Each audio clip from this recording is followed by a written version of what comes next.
Hello প্রিয় ছাত্রছাত্রী, তোমরা সব কেমন আছো? আশা করছি তোমরা সবাই ভালো আছো। আজকে দর্শনের ক্লাসে তোমাদের প্রত্যেককে জানাই স্বাগতম। আজকে আমি যে দর্শনের লজিক ক্লাস আলোচনা করতে চলেছি, তো তার আগে আমি অনেকগুলো ক্লাস অলরেডি তোমাদের সামনে আলোচনা করে ফেলেছি।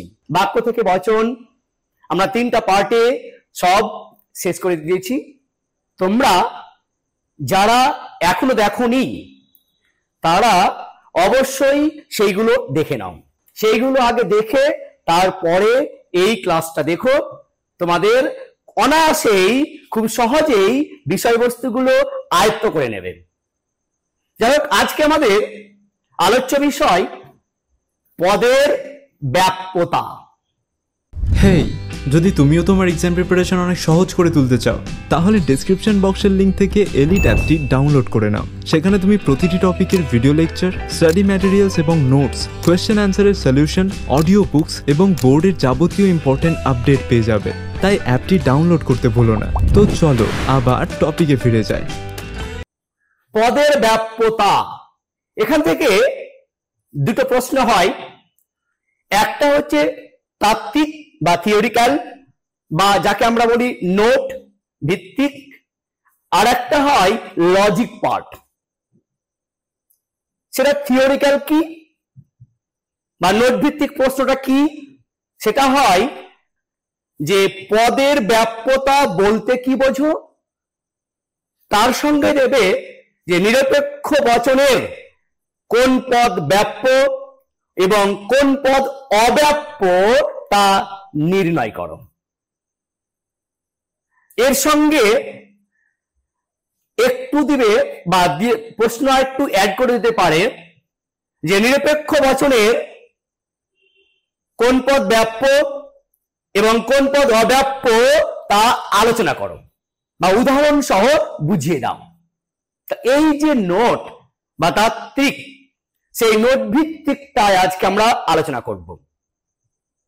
অনেকে দেখেছি যে পদের ব্যাপ্যতা নির্ণয় করে, বা কিভাবে তাত্ত্বিক দিকটা কি অনেকে জানে না।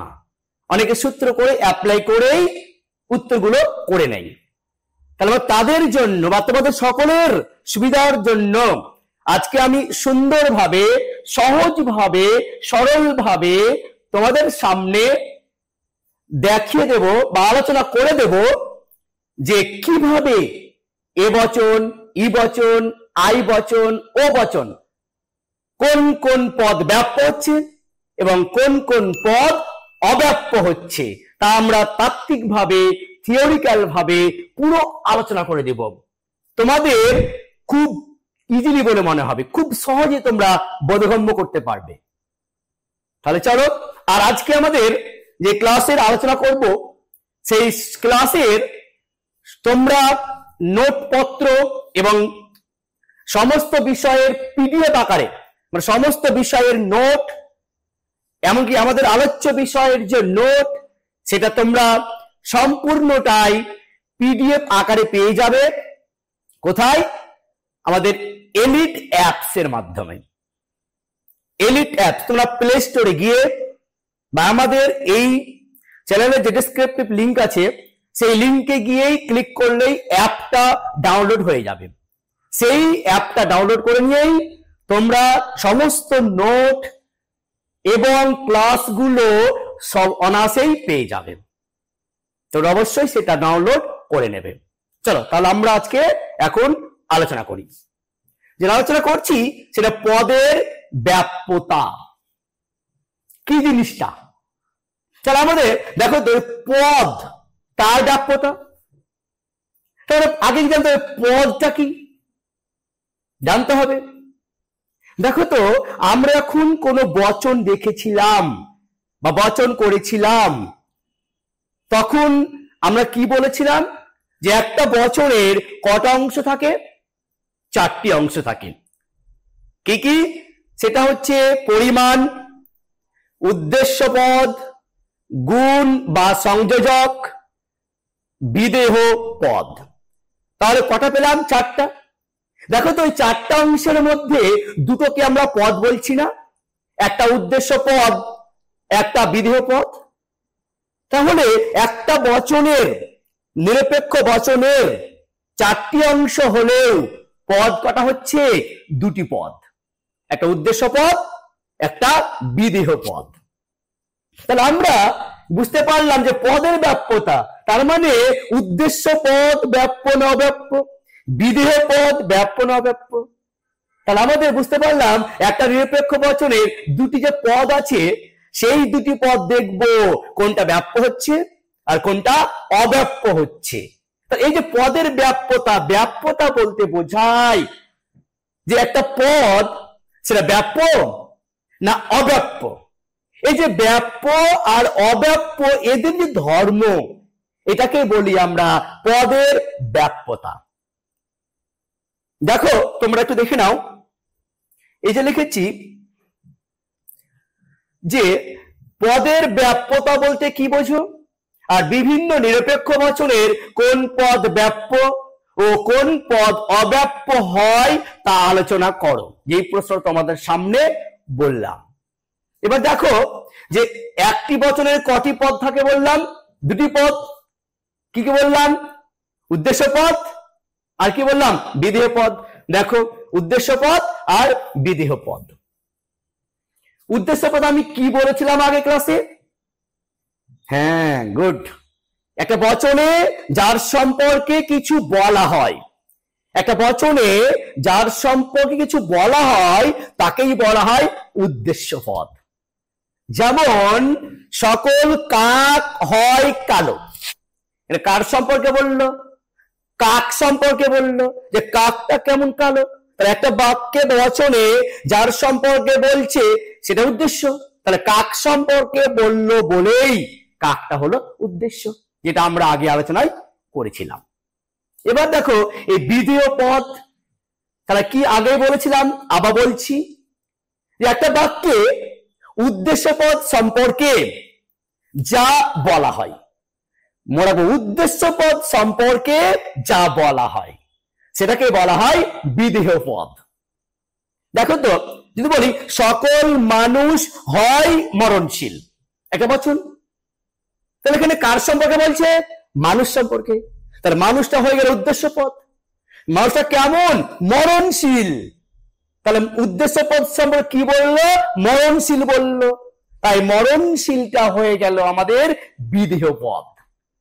তাহলে আমরা দেখতে পাচ্ছি একটি বচনের 2টি পদ, উদ্দেশ্য পদ এবং বিধেয় পদ।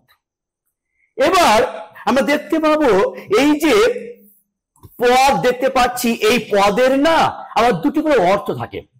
প্রতিটা পদের 2টি করে অর্থ। একটাকে বলবো আমরা ব্যক্তার্থ বা বাচ্যার্থ, ব্যক্তার্থ বা বাচ্যার্থ। অপরটিকে বলবো লক্ষণার্থ বা যাত্রার্থ। তাহলে আমরা দেখতে পেলাম পদের 2টি অর্থ, ব্যক্তার্থ বা বাচ্যার্থ, আর 2 নম্বরটা হচ্ছে লক্ষণার্থ বা যাত্রার্থ। এই 2টি যা অর্থ কি আমাদের জানতে হবে, বুঝতে হবে। দেখো আমি একটা আগে উদাহরণ দিয়ে বিষয়টা বলি। কোন একটা পদ বললাম যে ফ্যান, একটা পদ দিলাম। এই ফ্যান যখন বললাম, এই ফ্যান বলার সঙ্গে সঙ্গে যখন আমি সমস্ত ফ্যানকে স্বীকার করব, সমস্ত ফ্যানের কথা আমি আসব, সমস্ত ফ্যানের কথা বলবো, তখন সেই পদের অর্থটা দাঁড়ালো কি আমাদের? ব্যক্তার্থ বা বাচ্যার্থ। বলি উদাহরণ বললাম যে একটা ধরো বইয়ের কথা বললাম, ধরো বই একটা পদ, তাহলে সেই বই পদের বাচ্যার্থ কোনটা বা ব্যক্তার্থ কোনটা? তাহলে বই পদের বাচ্যার্থ হলো পৃথিবীর সকল বই, অতীতকালে যেটা বই ছিল, বর্তমানে যে বইটা আছে, যতগুলো বই আছে, ভবিষ্যতে যতগুলো বই থাকবে, সমস্ত বইকে বলা হয় সেই বই পদের বাচ্যার্থ বা ব্যক্তার্থ। বুঝতে পেরেছ? দেখো এবার দেখো কি বলছে, পদটি যেসব ব্যক্তি বা বস্তুর ক্ষেত্রে প্রযোজ্য তাদের সমগ্রকে বোঝায়। এই যে সমগ্রকে বোঝায়, তার কোন একটা পদ, সেই পদটা ব্যক্তি হতে পারে, সেটা বস্তু হতে পারে, যে কোনো, সেটা মানুষ হতে পারে, সেটা কোনো টেবিল চেয়ার বই খাতা হতে পারে, যে কোনো কিছু হতে পারে, যা কিছু নাম বলতে পারে, ফ্যান, টেবিল চেয়ার, মানুষ, রাম, শ্যাম, যে কোনো হতে পারে। তাহলে সেটা বস্তু ক্ষেত্রে পরিচয় এবং তাদের সমগ্রকে বোঝায়। তাহলে আমি যদি মানুষ বলি, তাহলে মানুষ বলতে পৃথিবীর সমস্ত মানুষটাই হয়ে গেল মানুষ পদের ব্যক্তার্থ। বুঝতে পেরেছ? তাহলে আমরা ব্যক্তার্থ কি বুঝলাম? কোন একটা পদ, সেই পদের দ্বারা যখন সকলকে বোঝাবে, তখন সকলকে বোঝাটাই হয়ে গেল আমাদের সেই পদের ব্যক্তার্থ। এবার আমরা দেখব যে লক্ষণার্থ জিনিসটা বা কি, বা যাত্রার্থ বা জিনিসটাই বা কি। দেখো, লক্ষণার্থ বা যাত্রার্থ কি জিনিস? একটা করে পদ, যেন মানুষ, আমার পদ বললাম, মানুষের পদের মধ্যে সকল মানুষ নয়, কিন্তু সকল মানুষ হয়ে গেলে সেটা তো এটা হয়ে গেল, ব্যক্তার্থ হয়ে গেল না? তাহলে মানুষ বলার সঙ্গে সঙ্গে সকল মানুষটা নিয়ে আসবো, সেটা ব্যক্তার্থ হয়ে গেল? সেটা নয়। তাহলে আমার দেখতে হবে কি লক্ষণার্থ বলেছি। তাহলে কোন একটা পদ নেবে, তা লক্ষণার্থ বলতে বোঝাবো কোন একটা পদ, সেই পদের মধ্যে যে আবশ্যিক গুণ এবং অনিবার্য গুণ রয়েছে, সেই গুণগুলিকে হবে লক্ষণার্থ বা যাত্রার্থ। কোন একটা শ্রেণী বললাম, বই বা খাতা, মানুষ, যে কোনো, তাহলে আমি নিচ্ছি মানুষ শ্রেণী। তাহলে মানুষ শ্রেণীর মধ্যে যে আবশ্যিক গুণ রয়েছে, যেমন বুদ্ধিবৃত্তি সম্পন্ন, যেমন জীববৃত্তি, এই যে গুণ রয়েছে আবশ্যিক গুণ, তার বুদ্ধিবৃত্তি সম্পন্ন মানে কে? মানুষ। এগুলো অবশ্যই গুণ মানুষের মধ্যে। আর ওই বুদ্ধিবৃত্তি সম্পন্ন, জীববৃত্তি, ওই দুটো যে হচ্ছে আমাদের গুণ, কার? মানুষ পদের। আর ওই দুটোকে বলা হয় যাত্রার্থ বা লক্ষণার্থ। তাই এটা কি পেলাম? এটা পেলাম কোন পদ, সেই পদ যখন সমস্ত কিছুকে স্বীকার করবে, মানুষ হলে পৃথিবীর সকল মানুষকে, সেটা হয়ে গেল ব্যক্তার্থ। আর লক্ষণার্থ হলো কোন পদ, সেই পদের মধ্যে যে আবশ্যিক গুণ, যে অনিবার্য গুণ রয়েছে, সেইগুলোকে বলা হয় লক্ষণার্থ। যেমন দেখো, যে কোন জাতি বা শ্রেণীর মধ্যে যে কোনো হতে পারে, যে অনিবার্য ও আবশ্যিক গুণ রয়েছে তাকেই বোঝায়। বললাম না মানুষ, মানুষ শ্রেণী, জাতি, তার মধ্যে যে অনিবার্য গুণ রয়েছে, দেখো জীববৃত্তি রয়েছে মানুষের মধ্যে অনিবার্য গুণ, বুদ্ধিবৃত্তি মানুষের মধ্যে গুণ রয়েছে। তাই এই দুটো হয়ে গেল মানুষ পদের লক্ষণার্থ। বুঝতে পেরেছ? এবার আমাদের এই পদের ব্যাপ্যতা বলতে গেলে কোনটাকে নেব? সেটা হচ্ছে আমাদের পদের ব্যক্তার্থ। এইটাকে গ্রহণ করে আমরা পদের ব্যাপ্যতা নির্ণয় করব, অর্থাৎ পদটি ব্যাপ্য না পদটি অব্যাপ্য তা আলোচনা করব, তাহলে বুঝে নেব। চলো দেখি এবার। দেখো, আমাদের প্রথমে যে পদের ব্যাপ্যতা কি জিনিস দেখে নাও একটু, যে পদের ব্যাপ্যতা বলতে বোঝায় কোন পদ ব্যাপ্য না অব্যাপ্য তাদের ধর্মকে। দেখো, এই যে ব্যাপ্যতা, এই যে ব্যাপ্যতা, তো এই ব্যাপ্যতা মানে ব্যাপ্য শুধু নয়, ব্যাপ্যতা মানে শুধু অব্যাপ্য নয়, ব্যাপ্যতা মানে হচ্ছে ওর মধ্যে অন্তর্ভুক্ত ব্যাপ্য আছে, ওর মধ্যে অন্তর্ভুক্ত অব্যাপ্য আছে। তাহলে ব্যাপ্য এবং অব্যাপ্য এই দুটি ধর্মকে একসঙ্গে বলা হয় ব্যাপ্যতা। তাহলে আমরা দেখতে পাচ্ছি পদের ব্যাপ্যতা বলতে কি বুঝতে পারছি, কোন পদ ব্যাপ্য না অব্যাপ্য তাদের ধর্মকে। তাহলে কোন একটা পদ বলবে ওরা, তাহলে মানুষ পদ বললাম, সেই মানুষ পদটা ব্যাপ্য না অব্যাপ্য, এদের যে ধর্ম, এটাকে বলবো আমরা পদের ব্যাপ্যতা। দেখো, অর্থাৎ পদের ব্যাপ্য ও অব্যাপ্য ধর্মকে বলা হয় পদের ব্যাপ্য। যেটা বললাম একটু আগে, যে ব্যাপ্যতা বলতে কোন একটা পদ ব্যাপ্য না কোন একটা পদ অব্যাপ্য, তাদের ধর্ম তাদের একসঙ্গে কি বলা হয়? পদের ব্যাপ্যতা। দেখো আরো আমি সহজ করে দিয়েছি। দেখো পদের ব্যাপ্যতা, তাহলে ব্যাপ্য পদ প্লাস অব্যাপ্য পদ, বুঝতে পেরেছ?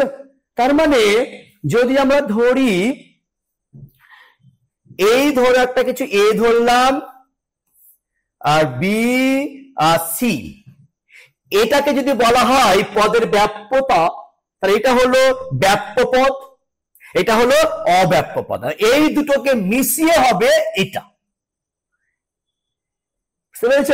তার মানে আমরা বুঝলাম যেটুকুটা পদের ব্যাপ্যতা বলতে বোঝায় কোন একটা পদ ব্যাপ্য না অব্যাপ্য তাদের ধর্মকে, ব্যাপ্য অব্যাপ্য দুটোকে মিশিয়ে ধর্মটাকে বলবো আমরা পদের ব্যাপ্যতা, বুঝতে পেরেছ? তাহলে এবার দেখি, দেখো এবার আমরা দেখবো যে ব্যাপ্য পদ তাহলে কি। ওইখানে পেলাম যে ব্যাপ্য পদ না উপপদ, তাহলে আমরা জানবো কি ব্যাপ্য পদ জিনিসটাই বা কি জানতে হবে। তারপর জানবো আমরা অব্যাপ্য পদ জিনিসটা বা কি, তারপর দুটোকে একসঙ্গে যৌথ বলবো পদের ব্যাপ্যতা। একটা উদাহরণ দিয়ে বিষয়টা বুঝে নেব। চলো তাহলে আমরা দেখে নিই এবার যে ব্যাপ্য পদটাই বাকি। দেখো যে কোন পদ যদি তার দ্বারা নির্দেশিত শ্রেণীর সকল সদস্যকে নির্দেশ করে তাহলে সেই পদটি ব্যাপ্য হয়। দেখো ব্যাপ্য হয় বিষয়টা কি বলতে চাইছেন? কোন একটা পদ, যে কোনো পদ, টেবিল চেয়ার বই খাতা মানুষ ছাগল, যে কোনো পদ, সেই পদটার দ্বারা নির্দেশিত, মানে সেটা দ্বারা নির্দেশ করবে, যাকে নির্দেশ করবে যদি সমগ্র বা সকল সদস্যকে নির্দেশ করে তাহলে সেই পদটাকে বলবো ব্যাপ্য। ধরো একটা এক্সাম্পল দিই, ধরো বললাম একটা মানুষ পদ, তাহলে সেই মানুষ পদটার দ্বারা যদি সকল মানুষকে নির্দেশ করে, মানুষ পদের দ্বারা সকল মানুষকে নির্দেশ করে তাহলে সেই মানুষটি হবে ব্যাপ্য। যদি বলি ফ্যান সম্পর্কে বলি, তাহলে ফ্যান পদটির দ্বারা যে সকল ফ্যানকে নির্দেশ করে তাহলে বলবো সেই ফ্যান পদটি ব্যাপ্য। তাহলে এক কথা কি বুঝলাম? যে কোন একটা পদ তার দ্বারা নির্দেশিত সমস্ত জিনিসকে যদি স্বীকার করে, তখন তাকে বলবো আমরা ব্যাপ্য পদ। দেখো দেখেছি আমরা সকল মানুষ হয় মরণশীল, বলতো এখানে কোনটি পদ? দেখতে পাচ্ছ না যে এটা মানুষ সম্পর্কে বলছে, মানুষটা কি পদ? উদ্দেশ্য পদ।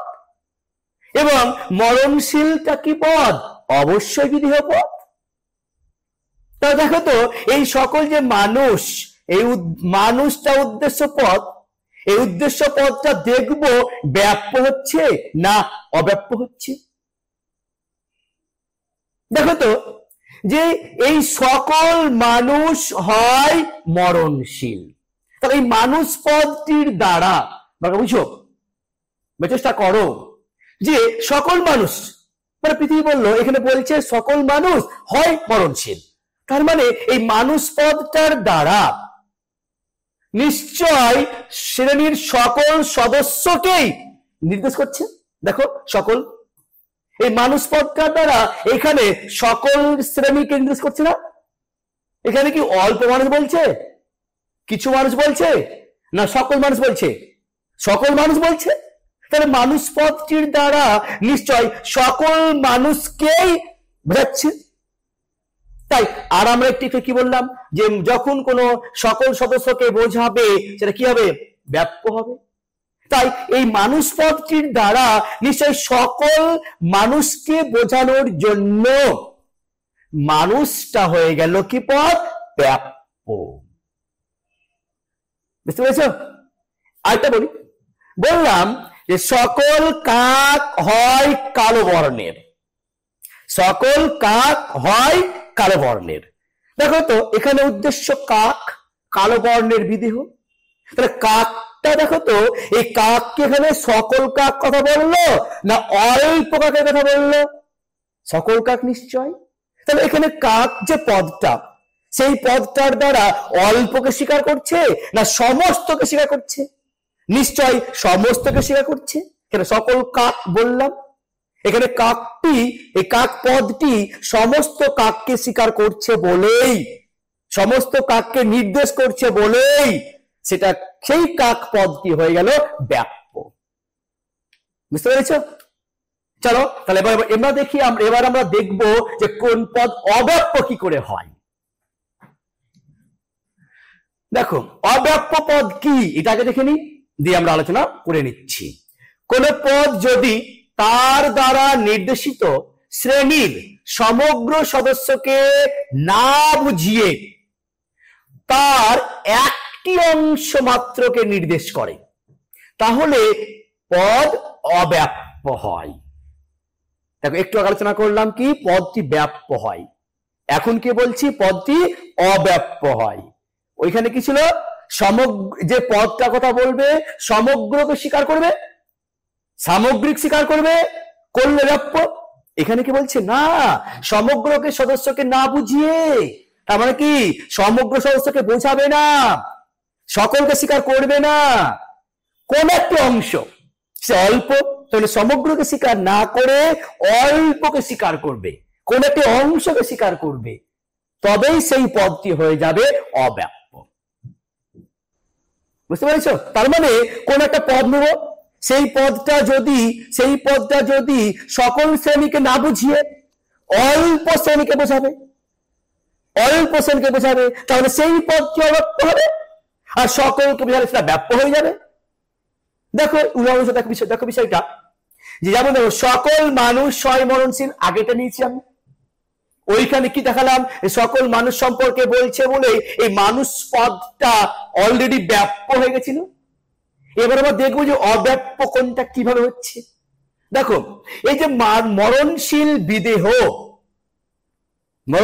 বিদেহ পদ, দেখো তো এই সকল মানুষ হয় মরণশীল, তার মানে এই মানুষ পদটা তো অলরেডি বুঝে গেছি। এবার দেখো তো যে মরণশীল পদটা এই পদের দ্বারা সকল মানুষকে নির্দেশ করছে না আরো অন্য কেউ নির্দেশ করছে? বলো, মরণশীল কি শুধু মানুষই হয়? মরণশীল শুধু মানুষই হয় না তো, গরু, ছাগল, ভেড়া, অন্যান্য প্রাণীগুলো মরে না? তাহলে আমরা দেখতে পাচ্ছি এই মরণশীল মানেই কিন্তু মানুষ না। মানে মরণশীল জিনিসটা সমস্তকে স্বীকার করছে না তো, মানুষ বাদে আরো তো মরণশীল আছে, আর মরণশীল নেই, আর অসংখ্য মানুষ, গরু মরে, ছাগলও মরে, পাখিও মরে। তার মানে মরণশীল মানে পৃথিবীর সমস্ত মরণশীল নিশ্চয় মানুষ না, মানুষ বাদে আরো অসংখ্য মরণশীল আছে। তাহলে এখানে কি এই মরণশীল পদটা সামগ্রিক স্বীকার করলো না অংশ করলো, অল্প করলো না? তাহলে এই মরণশীল পদটার, যদি মরণশীল পদ সাপোজ ধরে নিলাম 100টা ধরো মরণশীল পদ, ওই 100টা পদের মধ্যে 100টাই কি মানুষ? না, তার মধ্যে কিছুটা মানুষ আছে, আরো কিছুটা অন্যান্যরা আছে, গরু, ছাগল, ভেড়া সবাই আছে। তার মানে নিশ্চয় এই মরণশীল দিয়ে মানুষটাকে অল্প স্বীকার করলো, সমগ্র স্বীকার করেনি, আর সমগ্র স্বীকার করেনি বলে তাকে কে বলবো আমরা? অব্যাপ্য পদ। বুঝতে পারলাম? তাহলে এইটুকুটা বুঝতে পারলাম যে মরণশীল পদটা এখানে হলো অব্যাপ্য, কেননা মরণশীলটা সমগ্র মানুষকে স্বীকার করছে না, মানুষ বাদেও অন্যান্য মরণশীল আছে বলেই আংশিক স্বীকার করলো, অল্প স্বীকার করলো। দেখো একটি অংশ করলো, এই জন্য এটি হয়ে গেল অব্যাপ্য পদ। বুঝতে পেরেছ? দেখো এবার দেখো তো, আমরা পেলাম ব্যাপ্য পদ, আমরা পেলাম অব্যাপ্য পদ। ব্যাপ্য বলতে কোন একটা পদ যে তার দ্বারা সমগ্র শ্রেণীকে নির্দেশ করে তাহলে ব্যাপ্য। কোন একটা পদ তার দ্বারা যদি অংশকে, সমগ্রকে স্বীকার না করে অংশকে স্বীকার করে তাহলে সেটি অব্যাপ্য। আর এই যে ব্যাপ্য আর অব্যাপ্য, এদের ধর্মকেই একসঙ্গে বলা হয় পদের ব্যাপ্যতা। দেখো পদের ব্যাপ্যতা, অব্যাপ্যতা, ধর্মকেই বলা হয় পদের ব্যাপ্যতা। বুঝতে পারছো? এই হচ্ছে আমাদের পদের ব্যাপ্যতা বলতে কি বোঝো তার উদাহরণ সহ ব্যাখ্যা। তাহলে এবার আমরা দেখে নেব যে নিরপেক্ষ বচন সমূহের পদের ব্যাপ্যতা, মানে পরের প্রশ্ন আলোচনা। তাহলে আমরা দেখেছি, আমরা এর আগে বচনে দেখেছি যে নিরপেক্ষ বচন কয়টি? বাহ, ভেরি গুড, 4টি। এ, ই, আই, ও, 4টি না? এই 4টি হলো নিরপেক্ষ বচন। এ বচন আবার নাম আছে, এটা চট করে একবার স্মরণ করে নাও যারা ভুলে গেছো। দেখো, যুক্তিবিজ্ঞানে আদর্শ নিরপেক্ষ বচন কয়টি? 4টি। কি? এ বচন, ই বচন, আই বচন আর ও বচন।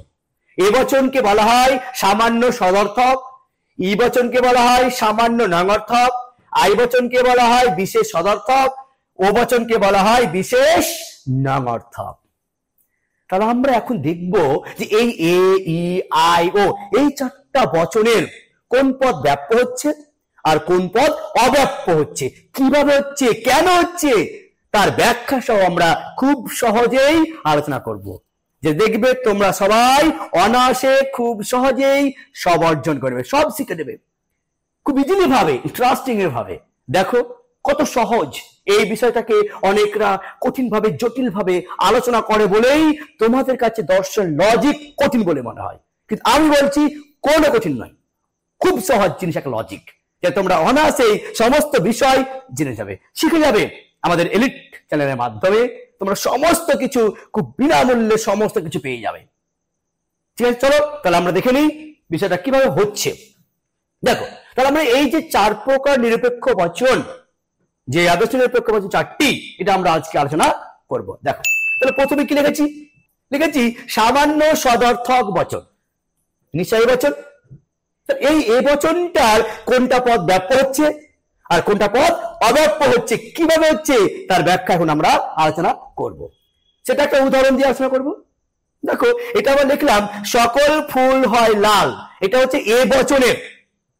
তাহলে এ বচনের কোন পদ ব্যাপ্য আর কোন পদ অব্যাপ্য, এটা আমরা এই উদাহরণের সাহায্যে বিষয়টি বোঝানোর চেষ্টা করব। ভালো করে মনোযোগ দিয়ে শুনো। দেখো, খুব ইজিলি জিনিস একটা। দেখো তো, সকল ফুল হয় লাল, ভালো করে পড়ো বিষয়টা। এই ফুল একটা পদ নিশ্চয়, কি পদ বলতো? অবশ্যই উদ্দেশ্য পদ, কেন ফুল সম্পর্কে বলছে। আবার লাল কি পদ? অবশ্যই বিধেয় পদ, কেন বলতো? কেন এখানে ফুল সম্পর্কে বলা হচ্ছে, তাই লাল হয়ে গেল বিধেয় পদ। এবার দেখবো এই পদটা ব্যাপ্য না অব্যাপ্য, এই পদটা ব্যাপ্য না অব্যাপ্য দেখব। যখন এই দুটো বুঝতে পেরে যাব, তখনই আমরা অনায়াসেই বলতে পারবো এ বচনের কোনটা পদ ব্যাপ্য আর কোনটা পদ অব্যাপ্য। দেখি, দেখো এখানে তো সকল ফুল হয় লাল, এখানে এই ফুল যে একটা পদ, দেখো তো এই ফুলের পদের দ্বারা সকল ফুলকে নির্দেশ করছে না অল্প ফুলকে নির্দেশ করছে? তোমরা বলো। গুড, দেখো তো সকল ফুল বলছে না, এই ফুলের দ্বারা, এই ফুল পদের দ্বারা নিশ্চয় সকল ফুলের কথা বলা হচ্ছে। আর আমরা একটু কি বললাম, যে কোন একটা পদ যদি সকল শ্রেণীকে নির্দেশ করে, সেটা ব্যাপ্য না অব্যাপ্য বললাম? গুড, অবশ্যই ব্যাপ্য। তাহলে আমরা দেখতে পাচ্ছি সকল ফুল, তার মানে ফুল পদের দ্বারা সকল ফুলকেই এই বচন নির্দেশ করছে, তাই ফুল হয়ে গেল আমাদের ব্যাপ্য পদ। কেন ব্যাপ্য হলো? যদি প্রশ্ন ব্যাখ্যা এভাবে লিখবা, তোমরা এভাবে লিখবা যে সকল ফুল হয় লাল, ফুল যে পদটি কথা বলা হয়েছে, সেই ফুল পদটি সকল ফুল সম্পর্কেই স্বীকার করা হয়েছে, সকল ফুলকেই অনুসরণ করেছে, সমস্ত ফুলকে এখানে গ্রহণ করেছে, তাই সমস্ত গ্রহণ করার জন্যই এখানে ফুল পদটি হয়ে গেল ব্যাপ্য পদ। দেখো এবার নেক্সট এই পদ দেখি, মানে বিধেয় পদ লাল যে আছে সে দেখে নিয়ে এবার ব্যাপ্য হচ্ছে না অব্যাপ্য হচ্ছে। চলো দেখো তো এই লাল, তার মানে এখানে কি বলছে? দেখো সকল ফুল হয় লাল, তার মানে লাল যে জিনিসটা, লাল যে রংটা, সেটা কি শুধুমাত্র ফুলই হয়? লাল জিনিস মানে কি ফুল? লাল জিনিস সমস্ত কি ফুল হয়? নিশ্চয় না। তাহলে দেখো তো, জামা পরি না আমরা যে কোনো জিনিস লাল, অন্য জিনিস দেখি না আমরা? অনেকে বাড়ি লাল রং করে না, করে না? পরিষ্কার করে। অনেকে লাল কলম ইউজ করে না, করে তো নাকি? তার মানে লাল জিনিস মানেই কিন্তু ফুল নয়। লাল ফুল ছাড়াও আরো অনেক কিছু আছে যেগুলো লাল। যে জামাটা লাল হয়, ব্যাগটাও লাল হয়, কলমটাও লাল হয়। তার মানে লাল সমস্ত জিনিস কিন্তু ফুল নয়। লাল সমস্ত জিনিস কিন্তু ফুল নয়। লালের মধ্যে কিছু অংশ ফুল, কিছু অংশ অন্য কিছু। সেই জন্য লাল জিনিসটা নিশ্চয় তাহলে সমগ্রকে স্বীকার করলো না, অংশকে স্বীকার করলো। আর অংশকে স্বীকার করার জন্য কি বলেছিলাম? ব্যাপ্য বলেছিলাম, অবশ্যই অব্যাপ্য। তাই এখানে ফুলটা হয়ে গেল অব্যাপ্য পদ। বুঝতে পেরেছ? তাহলে আমরা কি পেলাম? ফুলটা পেলাম উদ্দেশ্য পদ ব্যাপ্য, লালটা পেলাম বিধেয় পদ অব্যাপ্য। কেন? ফুল বলতে এই পদের দ্বারা সকল শ্রেণীকে নির্দেশ করছে, তাই সেটা ব্যাপ্য হয়ে গেল। আর লাল পদের দ্বারা সকল ফুলকেই স্বীকার করছে তা না, আরো লাল কিছু আছে বলেই, অল্প কিছুকে স্বীকার করছে বলেই সেটা হয়ে গেল অব্যাপ্য পদ। তাহলে এইভাবে আমরা প্রমাণিত করলাম এ বচনের উদ্দেশ্যটা হচ্ছে ব্যাপ্য এবং বিধেয়টা হচ্ছে অব্যাপ্য। ঠিক আছে, চলো এবার আমরা দেখে নেব এই ই বচনটা কি হয়। দেখো, ই বচনকে বলা হয় সামান্য নঙর্থক বচন। ঠিক আছে, চলো এবার দেখে নেব আমরা যে ই বচনের কোনটা ব্যাপ্য আর কোনটা অব্যাপ্য। দেখো কত সহজ, দেখো তো বিষয়টা। চলো দেখো তো, আমি একটা উদাহরণের সাহায্যে বিষয়টা বোঝাবো। দেখো, কোন স্কুল নয় কলেজ। তোমরা বলো উদ্দেশ্য, বলো কোনটা? উদ্দেশ্য হচ্ছে স্কুল। স্কুল সম্পর্কে বলছে, সেটা কেমন নয়? কলেজ নয়। তাহলে কলেজটা হয়ে গেল বিধেয়। তোমরা আগে জানো, আগে শিখে ফেলেছো, আবার রিপিটেশন হয়ে গেল। দেখো, তাহলে এই স্কুল পদটা দেখবো ব্যাপ্য না অব্যাপ্য, আবার কলেজ পদটা দেখবো ব্যাপ্য না অব্যাপ্য। দেখে নাও, দেখো তো, এই কোন স্কুল নয় কলেজ, কোন স্কুল নয় কলেজ, এটা মানে কি? যতগুলো স্কুল একটাও কলেজ নয়, যতগুলো স্কুল একটাও কলেজ নয়। তার মানে সমস্তকে করছে না। তার মানে দেখো তো, কোন স্কুল নয় করে মানে স্কুলটা বলতে সমস্তকেই অস্বীকার করছে না। তাহলে সমস্তকে হলে কি বললাম? ব্যাপ্য বললাম না? তাহলে সমস্তকে হলে, সমস্তকে নির্দেশ করলে সেটা কি বললাম? ব্যাপ্য। বুঝতে পেরেছো? তাহলে কোন স্কুল নয় কলেজ, তার মানে নিশ্চয় সমস্তকেই নির্দেশ করছে। এই স্কুল পদের দ্বারা সমস্তকেই নির্দেশ করার জন্যই সেটা কি হয়ে গেল? ব্যাপ্য পদ। বুঝতে পেরেছো? এবার এসে আমরা যাব কলেজ পদটা দেখবো ব্যাপ্য হচ্ছে না অব্যাপ্য হচ্ছে। দেখো, একটা কথা মনে রাখবে, যুক্তিবিজ্ঞানীরা মানে যদি কোনো বিধেয়ের সঙ্গে নঙর্থক বা নঙর্থক যুক্ত থাকে, তাহলে সেই নঙর্থকের দ্বারা আংশিক প্রকাশ পায় না, অল্প প্রকাশ পায় না, সেটা সামগ্রিক প্রকাশ পায়। এটা মনে রাখবে। আর বলি, যেটা হলো কোন একটা নঙর্থক আছে, বিধেয়ের সঙ্গে নঙর্থক যুক্ত আছে, তাহলে সেই নঙর্থকটা কিন্তু কখনোই অল্প বোঝাবে না, সেটা সামগ্রিক অর্থে বোঝায়। নঙর্থক মানেই সামগ্রিক, নঙর্থক মানেই সামগ্রিক। কোন পদটা? বিধেয়টা। দেখো বিষয়টা এবার দেখো, নয় আছে না, তাহলে কলেজ নয়। তাহলে এখানে বলছে যে কোন স্কুল নয় কলেজ। এই কলেজ পদটি একটিও স্কুল নয়, নঙর্থক দিয়ে প্রকাশ হচ্ছে। তাহলে এই কলেজ পদটি একটাও স্কুল নয়।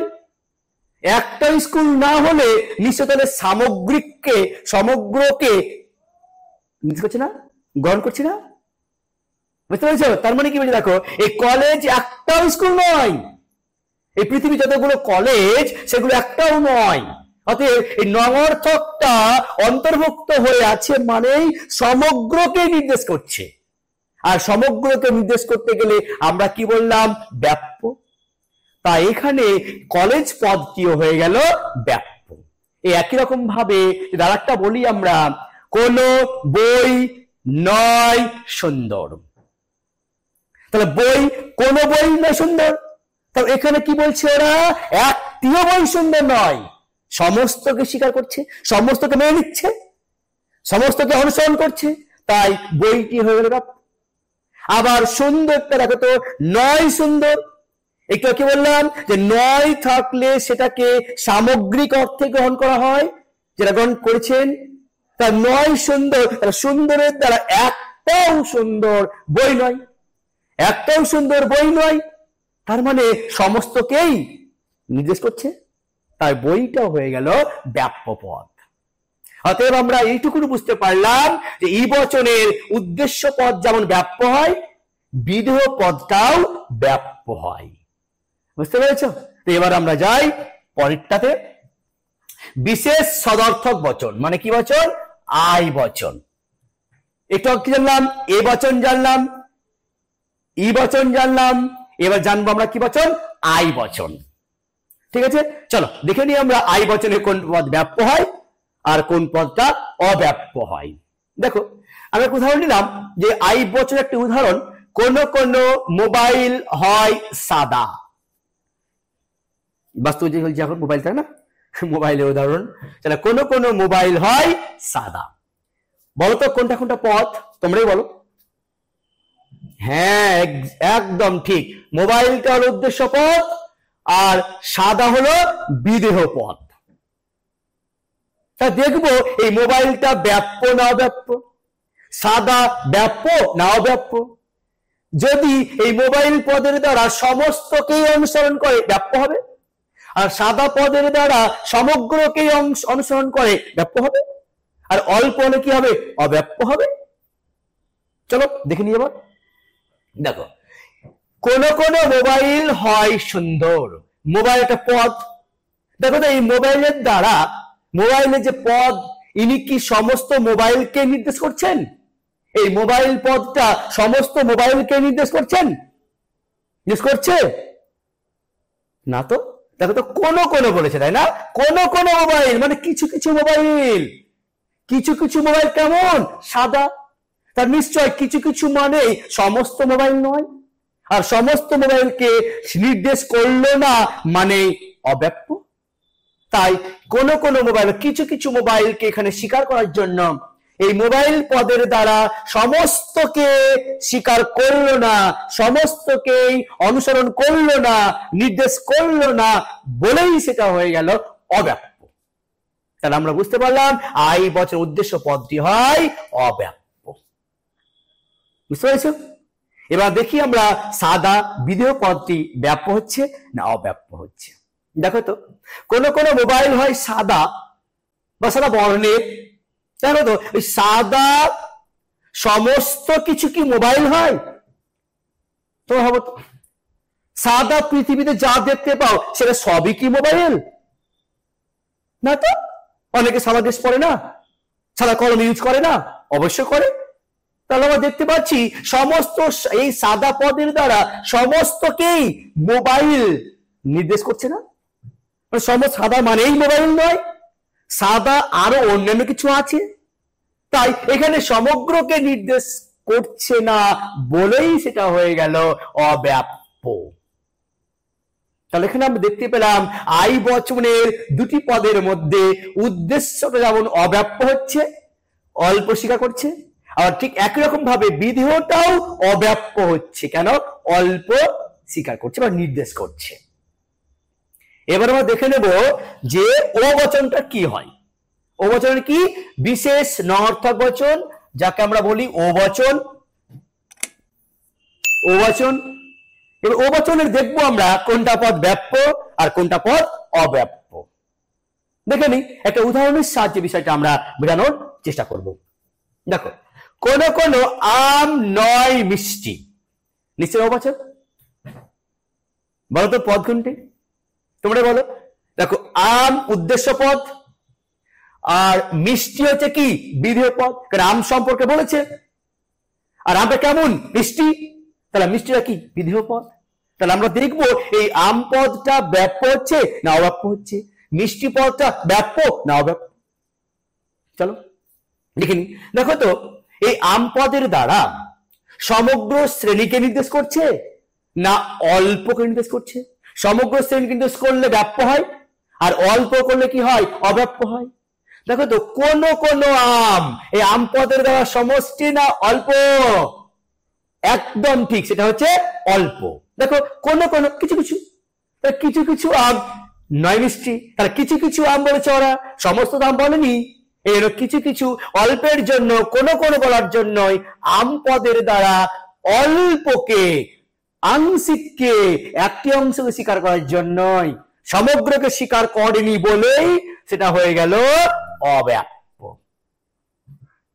যদি এখানে বলতো সকল আম, তাহলে অবশ্যই ব্যাপ্য হতো, কেন আম সম্পর্কে সকল নির্দেশ করতো।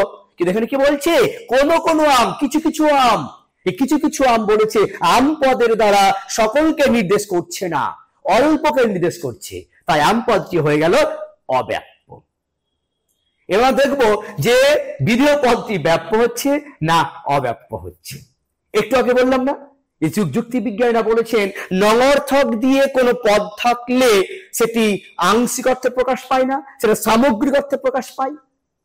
দেখো সেটা এই যে নয় মিষ্টি, তার মানে এখানে বলতে চাইছে মিষ্টি জিনিসগুলো একটাও আম নয়। যতগুলো মিষ্টি, মিষ্টি মানে আম একটাও নয়, মিষ্টি মানে আম একটাও নয়, মিষ্টি মানে আম একটাও নয়। এইটুকুটার মানে কি সমগ্র পেল না অল্প পেল? মিষ্টি মানেই আম একটিও নয়, এইটুকুটা মানে সমগ্রকে নির্দেশ করছে না, তাহলে মিষ্টি মানেই আম একটিও নয়, তাহলে আংশিক সমগ্র অবশ্যই সামগ্রিক গুণ প্রকাশ পাচ্ছে। মিষ্টি মানেই আম একটিও নয়, একটিও নয় মানে কি সবগুলোই প্রকাশ পাচ্ছে। এই জন্য এই মিষ্টি পদটা হয়ে গেল আমাদের ব্যাপ্য পদ। তাহলে আমরা কি পেলাম? ও বচনের কোন পদ ব্যাপ্য পেলাম, কোন অব্যাপ্য পেলাম? উদ্দেশ্য পদ পেলাম অব্যাপ্য, আর বিধেয় পদ পেলাম আমরা ব্যাপ্য। তাহলে এখান থেকে আমরা দেখো তো যে কোন কোন পদ ব্যাপ্য, কোন কোন পদ অব্যাপ্য আমরা অনায়াসেই বলতে পারছি। এ বছরের উদ্দেশ্য পদ পেয়েছিলাম ব্যাপ্য, বিধেয় পদ পেয়েছিলাম অব্যাপ্য। ই বচনের উদ্দেশ্য এবং বিধেয় দুটোই আমরা ব্যাপ্য পেয়েছিলাম। আই বচনের উদ্দেশ্য এবং বিধেয় দুটোই আমরা পেলাম অব্যাপ্য পদ। আর ও বচনের এক্ষুনি পেলাম উদ্দেশ্য পদটা হচ্ছে অব্যাপ্য, আর বিধেয় পদটা হচ্ছে আমাদের ব্যাপ্য। এর উদাহরণের সাহায্যে আমরা স্পষ্টভাবে সহজ সরল ভাবে তোমাদের সামনে আলোচনা করে দিলাম। আশা করি তোমরা প্রত্যেকেই সুন্দরভাবে বিষয়টা আয়ত্ত করে নিয়েছো বা বুঝে নিয়েছো। চলো এবার আমরা দেখে নেব একসঙ্গেই সেটা কি করে একটা ছকের সাহায্যে বিষয়টা আমরা বোঝানোর চেষ্টা করেছি। দেখো এই ছকের সাহায্যে ব্যাপ্যতা নির্ণয় আমরা লিখলাম এ বচন, ই বচন, আই বচন আর ও বচন, চারটা। দেখো তো এইখানে আমরা ঠিক আর ভুল দিয়ে নির্দেশ করার চেষ্টা করেছি। এখানে ঠিক বলতে আমরা বুঝে নেব ব্যাপ্য পদ, আর ক্রস চিহ্নকে বুঝে নেব আমরা অব্যাপ্য পদ, বা ঠিক ব্যাপ্য আর ভুল মানে হচ্ছে অব্যাপ্য। ঠিক আছে, চলো দেখে নাও যে এ বচন এর উদ্দেশ্য পদ লিখেছি একটা ঘরে, আর বিধেয় পদ লিখেছি এই ঘরে। তাহলে দেখো তো এ বচনের কি শিখলাম একটু আগে? উদ্দেশ্য পদ ব্যাপ্য হয়, আর বিধেয় পদ কি হয়? অব্যাপ্য হয়। দেখো তো উদ্দেশ্য পদ ব্যাপ্য, বিধেয় পদ হচ্ছে অব্যাপ্য। এই ব্যাপ্য লিখলে না অনেক সময় গন্ডগোল লেগে যায়। ঠিক ভুল লিখলে তোমাদের বুঝতে খুব সহজ হয়, আয়ত্ত আনতে খুব সহজ হয়। ঠিক ভুল ঠিক ভুল, তাই না? ঠিক মানে কি ব্যাপ্য, ভুল মানে কি অব্যাপ্য, খুব সহজে বুঝে নেবে। এই জন্য এখানে ব্যাপ্য না লিখে, না হইচই না গন্ডগোল না করে, না একটা ঘিচিমিচি না করে আমরা ঠিক ভুল দেওয়ার চেষ্টা করেছি। দেখো তাহলে এ বচনের উদ্দেশ্য পদ ব্যাপ্য পেলাম, আর বিধেয় পদ কি পেলাম? অব্যাপ্য পেলাম। তা দেখো তো এবার আমরা ই বচনের কি পেয়েছিলাম? এখানে ব্যাপ্য ব্যাপ্য। দেখো তো উদ্দেশ্য পদ ব্যাপ্য, বিধেয় পদটা হচ্ছে ব্যাপ্য। আই বচনে দেখো তো কি পেয়েছিলাম? দুটোই অব্যাপ্য পেয়েছিলাম না? সেটা আমরা ছকের সাথে কিভাবে দেখেছি? উদ্দেশ্য পদ হচ্ছে অব্যাপ্য, বিধেয় পদ হচ্ছে অব্যাপ্য। এবার আমরা ও বচনে কি পেলাম একটু আগেই? উদ্দেশ্য পদটা হচ্ছে অব্যাপ্য আর বিধেয় পদটা হচ্ছে ব্যাপ্য। এই হচ্ছে আমাদের আগের বিষয়গুলো আলোচনা করে দিলাম, সুন্দরভাবে সহজভাবে তোমাদের সামনে উপস্থাপন করলাম কিভাবে কোনটা পদ ব্যাপ্য হচ্ছে আর কিভাবে কোনটা পদ অব্যাপ্য হচ্ছে। যার একটু সমস্যা হচ্ছে একটু ব্যাক করে দেখে নাও, দেখবে খুব সহজে বুঝে গেছো, কোনো প্রবলেম আর থাকবে না। চলো এবার আমরা দেখে নিই বিষয়টা, পরেরটা কি আলোচ্য বিষয়। দেখো এখানে যে আলোচনা, যেই ছকটা বললাম সেই ছকটা তোমাদের সামনেই আবার উপস্থাপন করেছি। এই ছক থেকে আমরা কিছু নিয়ম বার করব, ব্যাপ্যতার কিছু নিয়ম আছে, সেই নিয়মগুলো আমরা এখানে বার করব। দেখো এই যে ব্যাপ্যতার সাধারণ নিয়ম আমরা এই ছক থেকে বলতে পারবো, এই ছক থেকে বলতে পারবো, অথচ এই নিয়ম থেকেই ছকটা থেকে আমরা করতে হয়, আমরা ছক থেকে কিন্তু নিয়মটা অনায়াসেই শিখে নিতে পারবো। দেখো কিভাবে আমরা তোমাদের সামনে সহজভাবে উপস্থাপন করছি। দেখো এখানে কি বলেছে? সামান্য বচনের উদ্দেশ্য পদ ব্যাপ্য হয়। সামান্য মানে কি বলেছিলাম? এ আর ই। দেখো তো এ আর ই সামান্য না? এই দুটো সামান্য, এই দুটো বিশেষ। তাহলে এই দুটোকে বলা হয় সামান্য, এই দুটোকে বলা হয় কি? বিশেষ। জানি আমরা আগে শিখেছি আমরা। এবার আর জানি এটা আর এটা বলা হয় সদর্থক বচন, মানে হয় থাকে যে। আর এটাকে বলা হয় নঙর্থক বচন। কেন? নয় থাকে যে। তাহলে আমরা দেখতে পেলাম এই চারটার মধ্যে একটা পাচ্ছি সামান্য বিশেষ, একটা পাচ্ছি কি আমরা সদর্থক আর নঙর্থক। তা এই চারটা দিয়ে দেখো নিয়ম, সামান্য, বিশেষ, সদর্থক আর নঙর্থক। দেখো সামান্য বচনের উদ্দেশ্য পদ ব্যাপ্য হয়। সামান্য কে কে বললাম না? এ আর ই সামান্য। তাহলে এ আর ই সামান্য যদি হয়, উদ্দেশ্য পদ কোনটা? দেখো তো ব্যাপ্য হলো। তাহলে সামান্য বচনের উদ্দেশ্য পদ ব্যাপ্য হলো না? এই জন্য এই ছক থেকে নিয়ম হয়েছে একটা, সামান্য বচনের উদ্দেশ্য পদ ব্যাপ্য। তার মানে সামান্য বচন এ আর ই, এর উদ্দেশ্যটা হচ্ছে ব্যাপ্য। দেখো নেক্সট, বিশেষ বচনের উদ্দেশ্য পদ অব্যাপ্য হয়। বিশেষ কোনটা কোনটা? দেখো তো বিশেষটা হচ্ছে আয় আর ও বচন। দেখো তো এটা এটা উদ্দেশ্য পদ কি বলেছে? দেখো তো অব্যাপ্য হয়নি, একই রকম, তাই না? যদি এখানে এটাকে বলতে পারতাম, আমরা বলতে পারতাম না। কেন? এখানে ভুল মানে অব্যাপ্য, এখানে ঠিক মানে ব্যাপ্য, এটাকে বলতে পারবো না। একই রকম হলে তবেই বলতে পারবো। তা দেখো তো যে বিশেষ বচনের উদ্দেশ্য পদ কি? অব্যাপ্য, মানে ক্রস দেখবো। দেখো তো আয় আরো ক্রস পেয়েছি, যারা চিহ্ন দেখে নিই আমরা পরের নিয়মটা। দেখো সদর্থক বচনের বিধেয় পদ অব্যাপ্য। সদর্থক মানে কি বললাম? হয়, হয় গুলো, হয় কে আছে? এ বচনে হয় আছে, সকল হয়। আবার ই বচনে নেই, আয়ের আছে, কোন কোন হয়। তাহলে আমরা দেখতে পেলাম হয় কার কার? এ বচনের আর কার? আই বচনের। এ আর আই দেখো তো কোনটা মিল আছে? দেখো তো ঠিক ভুল হবে না, ভুল ভুল আছে, ভুল ভুল নেই। দেখো তো এটাও ভুল, এটাও ভুল পেলাম। এই দেখো ভুল ভুল, তার মানে নিশ্চয় বিশেষ বচনের বিধেয় পদটা কি? অব্যাপ্য হয়, পেলাম না? দেখো তো সদর্থক বচনের সদর্থক বচনের বিধেয় পদটা কি? অব্যাপ্য। দেখো সদর্থক বচনের বিধেয় পদটি হয় অব্যাপ্য। ছক দিয়ে বুঝতে পারছি না? এটা হল সদর্থক বচন, এটাও হলো আমাদের কি? সদর্থক বচন। আর এই দুটি বচনে দেখো তো বিধেয় পদটা উভয়েরই কি হয়েছে? উভয়েরই আমাদের অব্যাপ্য হয়েছে। তাহলে আমরা এখান থেকে বলতে পারছি না যে সদর্থক বচনের বিধেয় পদটি অব্যাপ্য হয়। নেক্সট চলো দেখো যে নঙর্থক বচনের বিধেয় পদটা কি হয়? ব্যাপ্য হয়। নঙর্থক মানে কি কি? সেটা যে আমরা শিখেছি, ই বচন নয় হয়, ও বচন কি নয় হয়, তাই তো? তাহলে ই বচন এবং ও বচন হলো নঙর্থক বচন। এই দুটি পদ দেখো তো, এই দুটি বচনের দেখো তো যে কোনটা কোনটা ব্যাপ্য। ই এবং কি ও বচন, ই এবং ও বচন। দেখো তো ই এবং ও খুঁজো, ই এর সঙ্গে খুঁজো, নিশ্চয় মিলছে না? এটা কি মিলছে না? তো এই দেখো মিলে গেল, মিলল। তার ই বচনের ব্যাপ্য ও বচনের ব্যাপ্য, তার মানে ই বচন ও বচনকে একসঙ্গে কি বলা হয়? নঙর্থক বচন। আর এই নঙর্থক বচনের কোনটা বিধেয়টা হলো কি আমাদের ব্যাপ্য পদ। তাহলে আমরা দেখতে পাচ্ছি নঙর্থক বচনের বিধেয় পদ হলো ব্যাপ্য পদ। এই চারটি নিয়ম তোমরা ভালো করে পড়ে নিও, খাতায় লিখে নিও, সুন্দর করে খাতায় লিখে নিও। এই চারটা নিয়ম তোমাদের পরীক্ষায় কিন্তু এই প্রশ্নটা আসতে পারে। কি বললাম দেখো, আবার রিপিট করে নাও। সামান্য বচনের উদ্দেশ্য পদ ব্যাপ্য হয়, বিশেষ বচনের উদ্দেশ্য পদ অব্যাপ্য হয়, ঠিক আছে।